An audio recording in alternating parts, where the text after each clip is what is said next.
Le dimanche 14 juin, c'est la journée verte en famille à Coulonnet-Chamiers. Ça se passe à 3 endroits. Le premier, forcément, au Château des Isards, dans le jardin, avec beaucoup d'expositions, beaucoup de stands, d'activités pour les familles. Il y aura du trampoline, il y aura des jeux en bois, bien sûr. Beaucoup de choses vous sont proposées. Et à 2 autres endroits aussi, les Amis du Cap qui seront pour un vide-grenier sur le parvis du Château des Isards et à la maison de quartier Claudie-Aignoret. Dans la maison de quartier Claudie-Aignoret, la bourse de modélisme Mairie et Vapeur de l'association que nous recevons en studio sur Radio Libre en Périgord avec Pierre Perrier, bonjour. Bonjour. Et puis Alain Bontrider. De Bontrider. Avec la particule, c'est mieux. Allez. Mais non, sans particule parce que c'est tout attaché. Hein, de Bontrider. C'est attaché depuis la Révolution. Et donc les actions que vous entreprenez, vous en avez à Mairie et Vapeur. On va en parler un petit peu après. Tout d'abord, est-ce qu'on peut rappeler la bourse? Qu'est-ce que ça sera, la bourse de Mairie et Vapeur à la salle Claudie-Aignoret? Est-ce qu'on va pouvoir acheter des équipements, par exemple? Absolument. On peut acheter du matériel roulant. On peut acheter du matériel, des maquettes. On peut acheter des rails. On peut acheter de l'électronique. On peut acheter tout un tas de pièces détachées pour des amateurs avertis ou pas. Voilà. On a surtout beaucoup de matériel ancien proposé à la vente. Alors, par le club d'une part, mais aussi par des exposants qui viennent un peu partout de France, quoi. Vous faites de l'occasion, parce que vous avez acheté du neuf et après vous avez un moyen de... Voilà, c'est essentiellement... un petit vide-grenier. Théoriquement, la bourse, c'est essentiellement de l'occasion. Hein, dans les salons, on peut vendre du matériel neuf. Au niveau des bourses, du matériel neuf, il y en a très très peu. C'est surtout de l'occasion, alors récente ou pas, sachant qu'aujourd'hui, le matériel neuf coûte de plus en plus cher et que de plus en plus de gens, passionnés ou pas, achètent du matériel d'occasion pour un problème financier, tout simplement. Alors, dans le modélisme, pour les personnes qui connaissent un petit peu, qu'est-ce qu'on pourrait acheter? Qu'est-ce que vous allez mettre en vente qui pourrait les intéresser? Nous, on a, de notre côté, on a un certain nombre de collectionneurs qui font partie du club, qui se séparent de leur matériel pour diverses raisons, en particulier à cause de l'âge. Vous pouvez rentrer dans le détail, Pierre. Peut-être comme ça, les connaisseurs ils diront « Ah, celui-là, je l'ai pas ». Alors, on vend... Alors, il y a ce qu'on vend nous, et puis ce que vont vendre les exposants qui viennent, comme le disait Alain, de la France entière. Et il y a principalement du matériel à l'échelle à chaud qui est 1,87e. Donc, 1,87e, c'est actuellement l'échelle la plus courue du modélisme ferroviaire en France, et plus généralement dans le monde. On a l'avantage avec une bourse d'avoir une gamme de prix extraordinaire, parce que sur un seul modèle existant en réalité, vous avez des maquettes qui démarrent, si je parle de locomotive, vous avez des maquettes qui démarrent autour de 100 €, et puis dans le très haut de gamme, on arrive à mettre un zéro de plus. Oui. Donc, ce qu'on peut trouver, c'est un des avantages de la bourse aussi, c'est qu'on peut trouver des matériels qu'on ne trouve plus dans le commerce, parce qu'ils sont sortis du marché, ils n'existent plus. Et des collectionneurs qui se séparent de leur matériel vont les mettre à la vente et on va pouvoir acheter. En ce qui me concerne, par exemple, je cherche depuis une quinzaine d'années un wagon-citerne de marque Elf que je ne trouve pas, et je fais régulièrement les bourses, à condition qu'elle ne soit pas à Pétaouchnok, n'est-ce pas? Parce que ça coûte trop cher en neuf. Non, c'est pas que ça coûte trop cher en neuf, c'est que ça n'existe plus. C'est que ça n'existe plus. Donc... en fait, le modélisme, c'est comme tout le reste.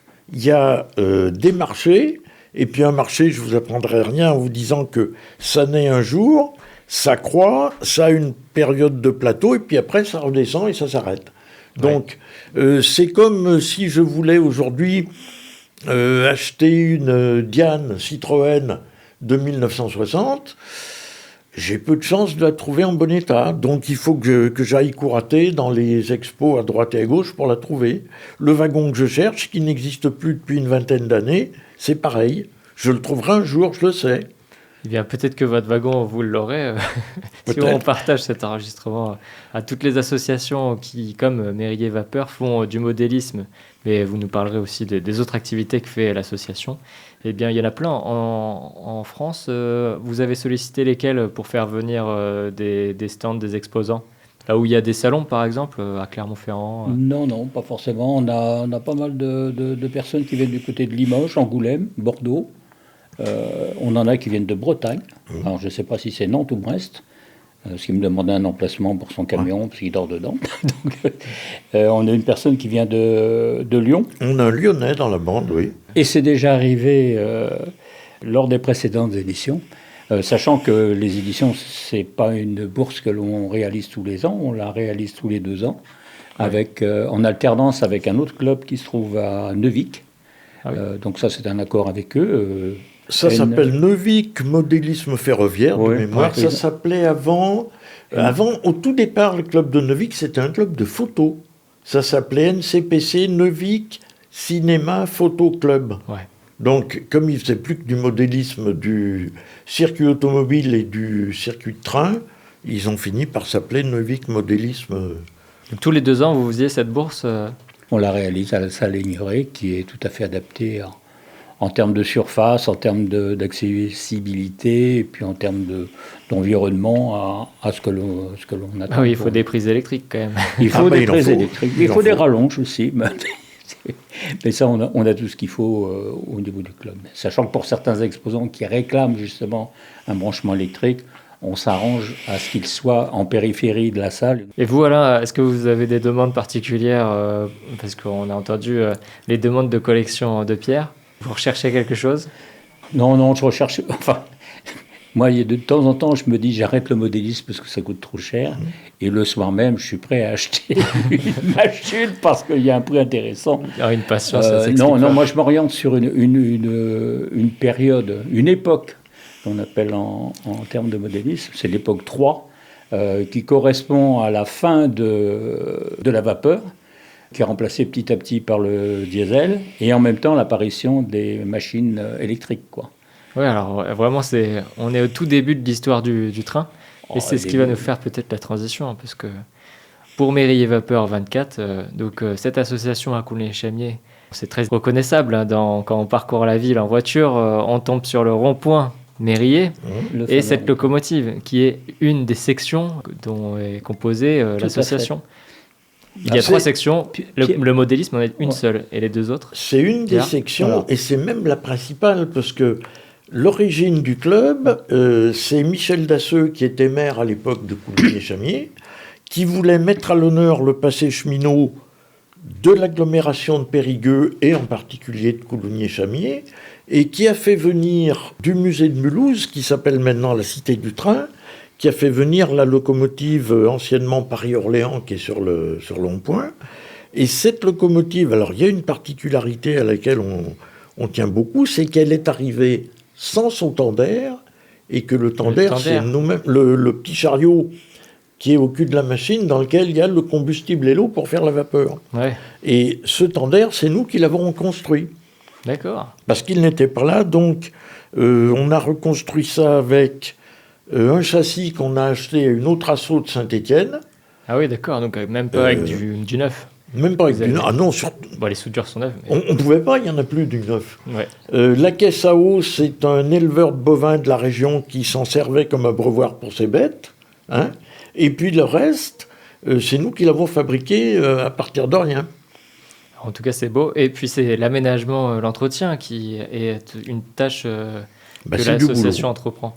C'est du boulot, de plus en plus de boulot, sachant qu'elle est exposée aux intempéries 365 jours par an, et qu'on est en train de se rendre compte que l'état de la machine commence à poser des problèmes, quoi, et qu'il faudra envisager des gros travaux de restauration, qui demanderont certainement beaucoup de temps aux adhérents qui s'en occupent, mais aussi un peu de trésorerie pour retrouver le matériel pour la tenir à peu près en état. Sachant que là, apparemment, c'est la peinture qui tient la carrosserie, on va dire. Hein. Notamment la partie chaudière, donc toute la partie avant qui est tubulaire, si vous voulez, parce qu'on envisageait de la passer au Karcher pour la repeindre.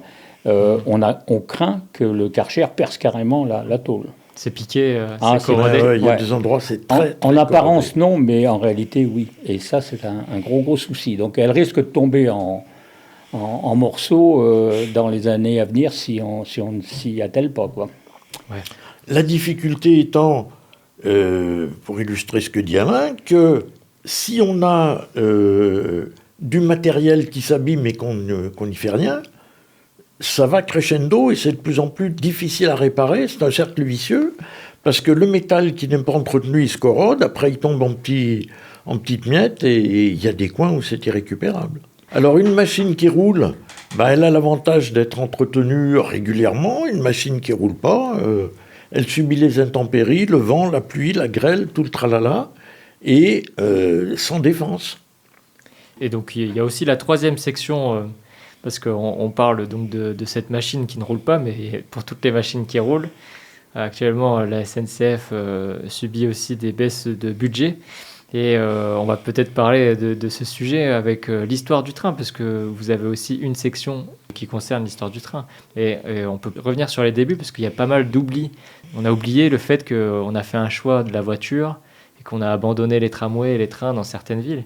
On l'a oublié aussi en fermant tout un tas de lignes secondaires, aujourd'hui qui posent réellement problème pour des villes de moyenne importance. Vous voulez traverser la France, la fameuse ligne, c'est un peu l'Arlésienne, c'est la Bordeaux-Lyon, qui a existé à une certaine époque. Il y avait même des projets qui avaient été lancés par une association, mais qui n'a pas tenu, pour des raisons X ou Y. Le problème, c'est qu'on privilégie aujourd'hui, enfin la SNCF ou l'État, je ne sais pas, privilégie les lignes à grande vitesse au détriment des lignes TER ou les lignes différentes. Là, je lisais un article encore ce matin, la pire ligne de France, c'est Bordeaux-Marseille. Alors, je ne vous parle pas de celle de Clermont, de Paris-Clermont. Ce sont des voitures SNCF qui datent de plus de 50 ans, qui sont dans un état... et quand on entend des reportages concernant des passagers qui prennent régulièrement ce train, ils emmènent leur sandwich, leur couverture de survie, parce qu'ils ne sont pas sûrs d'arriver, quoi. Et ça, c'est tous les jours. Ça fait peur. Par contre, on a des beaux TGV, c'est vrai. Donc, toutes les lignes secondaires sont à l'abandon. Ça se transforme en voie verte ou en voie piétonne, pourquoi pas. C'est une bonne chose, mais bon, c'est un peu triste pour les habitants qui sont plus desservis par ça, quoi. J'étais quelque chose, Pierre. J'allais dire, et ce n'est peut-être pas fini, parce que j'ai vu, je ne sais plus sur quel journal, hier ou avant-hier, des lignes qui coûtent plusieurs centaines de milliers d'euros par an, et pour lesquelles il y a 4 à 5 personnes sur le train. Ça roule encore, mais il n'y a personne dedans. Donc, tôt ou tard, il faudra soit les supprimer, soit faire en sorte que les gens reviennent dessus. C'est difficile à gérer. Très égoïstement, je préfère ma place à la place des gens qui s'occupent de faire rouler les trains aujourd'hui. C'est beaucoup plus confortable. Et puis actuellement aussi, il y a aussi le fait que beaucoup de pays européens financent considérablement le train par rapport à la France. La France ne finance pas tant que ça le réseau et les sociétés publiques parce que donc il y a l'appel aussi à la privatisation et finalement il y a aussi de la concurrence de ce côté-là. Mais pour revenir à l'histoire du train, vous avez une section et vous faites peut-être des ateliers, des expositions ou... Très peu. En termes de documentation, de revues, tout ça, on a tout ce qu'il faut. Ça, on pourrait faire des expos, on pourrait faire des conférences, on pourrait faire tout ça, notamment avec Roger Maroubi, qui était un des piliers dans ce domaine, qui connaît parfaitement la chose. Aujourd'hui, on n'a plus que, oui, effectivement, des revues, des documents, mais c'est très peu utilisé. Aujourd'hui, il y a 2 choses qui fonctionnent encore vraiment bien au niveau de Mérier-Vapeur. C'est effectivement la loco, quand il fait beau, pour l'entretenir, et surtout les réseaux qui se trouvent dans nos locaux, quoi. Vous avez donc un réseau fixe dans les locaux on a 2 réseaux fixes. Deux réseaux fixes. Un réseau analogique qui correspond à 80% de ce qui existe encore en France, et un réseau digital qu'on est en train d'agrandir, qui est un peu dans l'air du temps et qui facilite un petit peu tout ce qui est câblage, toute la possibilité de faire rouler plusieurs trains ensemble dans des sens forcément différents. Qu'en analogique, on est un peu limité, ça demande un câblage... c'est plus volumineux, c'est plus complexe à mettre en place. Voilà. Et ça, c'est situé à côté du Stade Parrot, là où sont situés les locaux de Radio Liban Périgord, de là où vous entendez, là où il y a l'émetteur, là où vous entendez cet enregistrement radio. Et puis, vous avez aussi donc des réseaux mobiles que vous déplacez, que vous allez déplacer à la maison de quartier Claudie Ignoré, mais aussi que vous déplacez pour certains événements. Alors, pour certains événements, ça devient de plus en plus compliqué, comme je l'ai dit tout à l'heure, à savoir que la disponibilité des gens pour tenir le stand, entre parenthèses, est de plus en plus compliquée. Par contre, on emmène justement à la bourse cette année exceptionnellement des réseaux N, enfin dans une échelle un peu différente, un peu plus petite. Par le 1,87. Là, on passe au 1,60. 1,60e. Ou 1,60e. Donc, ce sont des réseaux qui font à peu près 1,50 m, 1,80 m sur 80 cm, bon, qui représentent un univers particulier et qui sont transportables facilement dans un coffre enfin, dans un coffre ou dans une fourgonnette, quoi. Ouais. C'est plus... Après, exceptionnellement cette année, alors ça, je ne sais pas si ce sera tout à fait au point, j'avais demandé il y a quelques temps de fabriquer un puits de mine, représenter une mine, mais à l'échelle. Ouais. Et elle est pratiquement terminée, enfin la maquette est pratiquement terminée, et en exclusivité, elle pourrait être exposée à la bourse dimanche. Et là, je peux vous dire que moi j'ai vu des photos et une vidéo, c'est assez remarquable. C'est une mine sur 3 niveaux, avec un ascenseur qui dessert les 3 niveaux. Vous avez 2 niveaux avec des chariots remplis de charbon ou de mineurs, tirés par du matériel électrique. Et vous avez un 3e niveau où c'est tiré par un cheval, comme ça se faisait à l'époque. Donc on voit 3 scènes différentes, et c'est très animé, c'est assez bluffant. Et ça serait vraiment une exclusivité dimanche. Première mondiale. Donc voilà, vous pourrez voir ça à la salle Claudie Ignoré pendant cette journée du dimanche 14 juin. C'est de 10h à 18h, vraiment toute la journée, que ce soit au parc des Isards, sur le parvis du château ou le parvis de Claudie Ignoré ou à l'intérieur de la maison de quartier.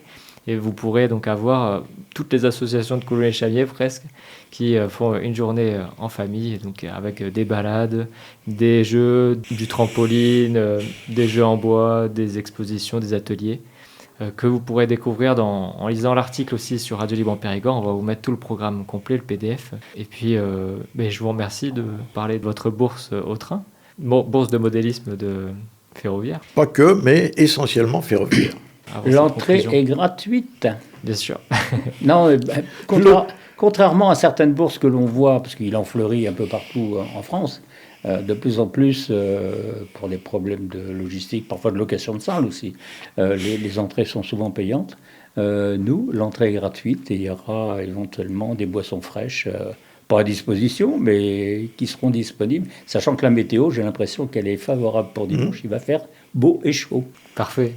Donc, merci Pierre Perrier, trésorier de l'association Mairie et Vapeur 24 à Coulommiers-Chamiers. Et puis Alain Debon-Trider, président de l'association. Il en faut. On l'a désigné quand je suis arrivé. Voilà. Et donc il y a M. Maroubi qui n'est pas présent. Roger est toujours vice-président, mais bon, c'est vrai qu'il a quelques soucis de santé, quoi. L'inconvénient du petit train, c'est qu'il n'y a que des vieux qui y jouent, donc... Oui, voilà. Si, le dernier point, c'est qu'on on est partant pour trouver des jeunes pour nous pousser un peu, quoi, parce qu'avec des idées nouvelles, et puis faire évoluer les choses. On n'est pas éternel. Hein. La moyenne d'âge au niveau du club, c'est plus de 70 ans. Hein. Oui. Mais c'est le propre de toutes les associations. Hein. Vous êtes à la recherche de nouveaux bénévoles. Oui. De 100 nouveaux. On termine là-dessus, alors merci à tous les deux. Merci à vous. Au revoir.